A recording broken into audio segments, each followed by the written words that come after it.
Chapter 6 The Tiger Swami. I have discovered the Tiger Swami's address. Let us visit him tomorrow. This welcome suggestion came from Chandi, one of my high school friends. I was eager to meet the saint who, in his premonastic life, had caught and fought tigers with his naked hands. A boyish enthusiasm over such remarkable feats was strong within me. The next day dawned wintry cold, but Chandi and I sallied forth gaily. After much vain hunting in Bhawanipur, outside Calcutta, we arrived at the right house.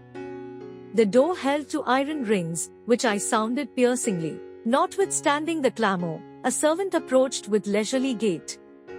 His ironical smile implied that visitors, despite their noise, were powerless to disturb the calmness of a saint's home. Feeling the silent rebuke, my companion and I were thankful to be invited into the parlour. Our long wait there caused uncomfortable misgivings. India's unwritten law for the truth seeker is patience. A master may purposely make a test of one's eagerness to meet him. This psychological ruse is freely employed in the West by doctors and dentists. Finally summoned by the servant, Chandi and I entered a sleeping apartment. The famous Soham Swami was seated on his bed. The sight of his tremendous body affected us strangely. With bulging eyes, we stood speechless. We had never before seen such a chest or such football-like biceps. On an immense neck, the Swami's fierce yet calm face was adorned with flowing locks, beard and moustache. A hint of dove-lake and tiger-lake qualities shone in his dark eyes. He was unclothed, save for a tiger skin about his muscular waist. Finding our voices, my friend and I greeted the monk, expressing our admiration for his prowess in the extraordinary feline arena. Will you not tell us, please, how it is possible to subdue with bare fists the most ferocious of jungle beasts, the Royal Bengals? My sons, it is nothing to me to fight tigers. I could do it today if necessary. He gave a childlike laugh. You look upon tigers as tigers, I know them as pussycats. Swamiji, I think I could impress my subconsciousness with the thought that tigers are pussycats, but could I make tigers believe it? Of course, strength also is necessary. One cannot expect victory from a baby who imagines a tiger to be a house cat. Powerful hands are my sufficient weapon. He asked us to follow him to the patio, where he struck the edge of a wall. A brick crashed to the floor, the sky peered boldly through the gaping lost tooth of the wall. I fairly staggered in astonishment. He who can remove mortared bricks from a solid wall with one blow, I thought, must surely be able to displace the teeth of tigers. A number of men have physical powers such as mine, but still lack in cool confidence. Those who are bodily but not mentally stalwart may find themselves fainting at mere sight of a wild beast bounding freely in the jungle. The tiger in its natural ferocity and habitat is vastly different from the opium-fed circus animal. Many a man with Herculean strength has nonetheless been terrorized into abject helplessness before the onslaught of a Royal Bengal. Thus the tiger has converted the man, in his own mind, to a state as nerveless as the pussycats. It is possible for a man, owning a fairly strong body and an immensely strong determination, to turn the tables on the tiger, and force it to a conviction of pussycat defenselessness. How often I have done just that. I was quite willing to believe that the titan before me was able to perform the tiger-pussycat metamorphosis. He seemed in a didactic mood. Chandi and I listened respectfully. Mind is the wielder of muscles. The force of a hammer blow depends on the energy applied, the power expressed by a man's bodily instrument depends on his aggressive will and courage.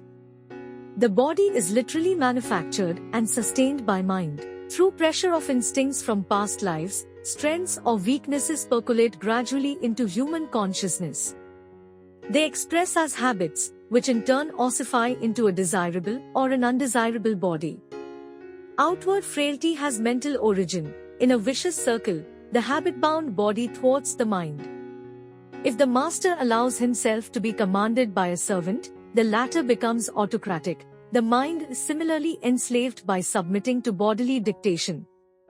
At our entreaty, the impressive Swami consented to tell us something of his own life. My earliest ambition was to fight tigers.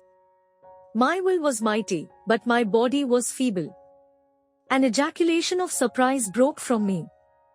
It appeared incredible that this man, now with Atlantine shoulders, fit to bear, could ever have known weakness. It was by indomitable persistency in thoughts of health and strength that I overcame my handicap. I have every reason to extol the compelling mental vigor which I found to be the real subduer of Royal Bengals. Do you think, revered Swami, that I could ever fight tigers? This was the first, and the last, time that the bizarre ambition ever visited my mind. Yes. He was smiling. But there are many kinds of tigers, some roam in jungles of human desires. No spiritual benefit accrues by knocking beasts unconscious. May we hear, sir, how you changed from a tamer of wild tigers to a tamer of wild passions?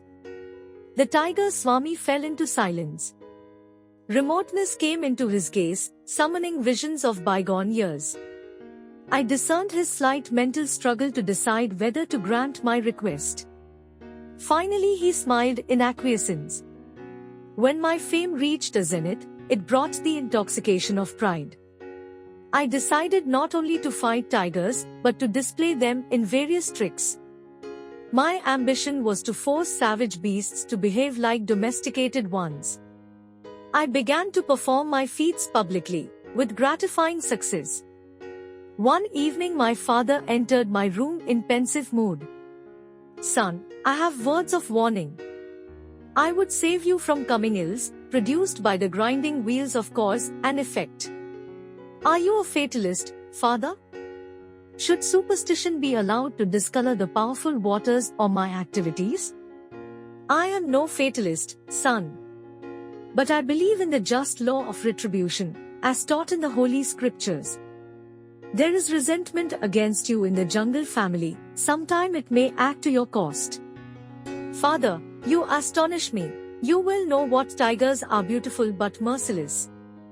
Even immediately after an enormous meal of some hapless creature, a tiger is fired with fresh lust at sight of new prey. It may be a joyous gazelle, frisking over the jungle grass.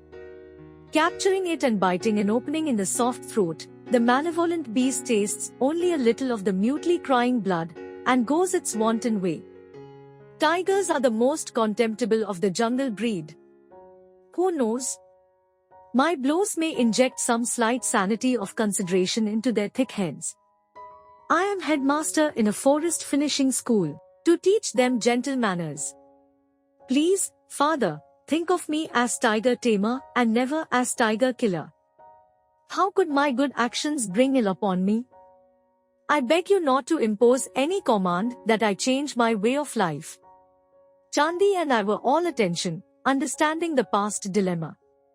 In India, a child does not lightly disobey his parents' wishes. In stoic silence, father listened to my explanation. He followed it with a disclosure which he uttered gravely. Son, you compel me to relate an ominous prediction from the lips of a saint. He approached me yesterday as I sat on the veranda in my daily meditation. Dear friend, I come with a message for your belligerent son. Let him cease his savage activities. Otherwise, his next tiger encounter shall result in his severe wounds, followed by 6 months of deathly sickness. He shall then forsake his former ways and become a monk. This tale did not impress me. I considered that father had been the credulous victim of a deluded fanatic. The tiger Swami made this confession with an impatient gesture, as though at some stupidity. Grimly silent for a long time, he seemed oblivious of our presence. When he took up the dangling thread of his narrative, it was suddenly, with subdued voice. Not long after father's warning, I visited the capital city of Cooch Behar. The picturesque territory was new to me, and I expected a restful change. As usual everywhere, a curious crowd followed me on the streets. I would catch bits of whispered comment. This is the man who fights wild tigers. Has he legs or tree trunks? Look at his face. He must be an incarnation of the king of tigers himself. You know how village urchins function like final editions of a newspaper. With what speed do the even later speech bulletins of the women circulate from house to house? Within a few hours, the whole city was in a state of excitement over my presence. I was relaxing quietly in the evening, when I heard the hoofbeats of galloping horses. They stopped in front of my dwelling place. In came a number of tall, turbaned policemen. I was taken aback. All things are possible unto these creatures of human law, I thought. I wonder if they are going to take me to task about matters utterly unknown to me. But the officers bowed with unwonted courtesy. Honored sir, we are sent to welcome you on behalf of the Prince of Cooch Behar. I speculated a while on the prospect. For some obscure reason I felt sharp regret at this interruption in my quiet trip. But the suppliant manner of the policeman moved me. I agreed to go. I was bewildered the next day to be obsequiously escorted from my door into a magnificent coach drawn by 4 horses. A servant held an ornate umbrella to protect me from the scorching sunlight. I enjoyed the pleasant ride through the city and its woodland outskirts. The royal scion himself was at the palace door to welcome me. He proffered his own gold-brocaded seat, smilingly placing himself in a chair of simpler design. All this politeness is certainly going to cost me something, I thought in mountain astonishment. The prince's motive emerged after a few casual remarks. My city is filled with the rumor that you can fight wild tigers with nothing more than your naked hands. Is it a fact? It is quite true. I can scarcely believe it. You are a Calcutta Bengali, nurtured on the white rice of city folk. Be frank, please, have you not been fighting only spineless, opium-fed animals? His voice was loud and sarcastic, tinged with provincial accent. I vouchsafed no reply to his insulting question. I challenge you to fight my newly caught tiger, Raja Begum. 6-2 if you can successfully resist him, bind him with a chain, and leave his cage in a conscious state, you shall have this royal Bengal. Several thousand rupees and many other gifts shall also be bestowed. If you refuse to meet him in combat, I shall blazon your name throughout the state as an impostor. His insolent words struck me like a volley of bullets. I shot an angry acceptance. Half risen from the chair in his excitement, the prince sunk back with a sadistic smile. I was reminded of the Roman emperors who delighted in setting Christians in bestial arenas. The match will be set for a week hence. I regret that I cannot give you permission to view the tiger in advance. Whether the prince feared I might seek to hypnotize the beast, or secretly feed him opium, I know not. I left the palace, noting with amusement that the royal umbrella and panoplied coach were now missing. The following week I methodically prepared my mind and body for the coming ordeal. Through my servant I learned of fantastic tales. The saint's direful prediction to my father had somehow got abroad, enlarging as it ran. Many simple villagers believed that an evil spirit, cursed by the gods, had reincarnated as a tiger which took various demoniac forms at night, but remained a striped animal during the day. This demon tiger was supposed to be the one sent to humble me. Another imaginative version was that animal prayers to Tiger Heaven had achieved a response in the shape of Raja Begum. He was to be the instrument to punish me, the audacious biped, so insulting to the entire tiger species. A furless, fangless man daring to challenge a claw-armed, sturdy-limbed tiger. The concentrated venom of all humiliated tigers the villagers declared had gathered momentum sufficient to operate hidden laws and bring about the fall of the proud tiger tamer. My servant further apprised me that the prince was in his element as manager of the bout between man and beast. He had supervised the erection of a stormproof pavilion, designed to accommodate thousands. Its center held Raja Begum in an enormous iron cage, surrounded by an outer safety room. The captive emitted a ceaseless series of blood-curdling roars. He was fed sparingly, to kindle a wrathful appetite. Perhaps the prince expected me to be the meal of reward. Crowds from the city and suburbs bought tickets eagerly in response to the beat of drums announcing the unique contest. The day of battle saw hundreds turned away for lack of seats. Many men broke through the tent openings, or crowded any space below the galleries. As the Tiger Swami story approached a climax, my excitement mounted with it. Chandi also was raptly mute. Amidst piercing sound explosions from Raza Begum, and the hubbub of the somewhat terrified crowd, I quietly made my appearance. Scantily clad around the waist, I was otherwise unprotected by clothing. I opened the bolt on the door of the safety room and calmly locked it behind me. The tiger sensed blood. Leaping with a thunderous crash on his bars, he sent forth a fearsome welcome. The audience was hushed with pitiful fear. I seemed a meek lamb before the ragging beast. In a trice I was within the cage, but as I slammed the door, Raza Begum was headlong upon me. My right hand was desperately torn. Human blood, the greatest treat a tiger can know, fell in appalling streams. I rallied instantly from the shock of the first serious injury I had ever received. Banishing the sight of my gory fingers by thrusting them beneath my waistcloth, I swung my left arm in a bone-cracking blow. The beast reeled back, swirled around the rear of the cage, and sprang forward convulsively. My famous fistic punishment rained on his head. But Raza Begum's taste of blood had acted like the maddening first sip of wine to a dipsomaniac long deprived. Punctuated by deafening roar, the brute's assaults grew in fury. My inadequate defense of only one hand left me vulnerable before claws and fangs. But I dealt out dazing retribution. Mutually ensanguined, we struggled as to the death. The cage was pandemonium, as blood splashed in all directions, and blasts of pain and lethal lust came from the bestial throat. Shoot him! Kill the tiger! Shrieks arose from the audience.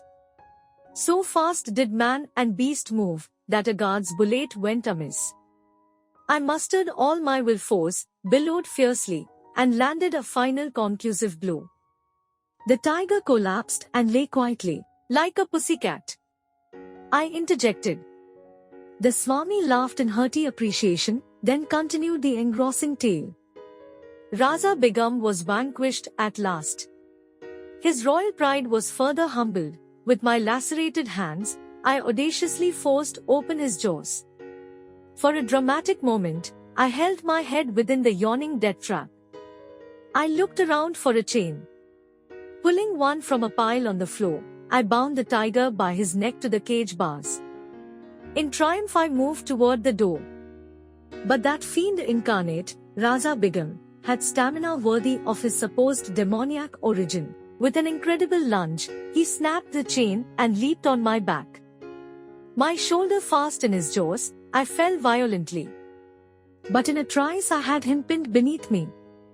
Under merciless blows, the treacherous animal sunk into semi-consciousness.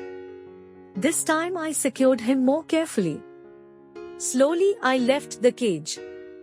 I found myself in a new uproar, this time one of delight. The crowd's cheer broke as though from a single gigantic throat.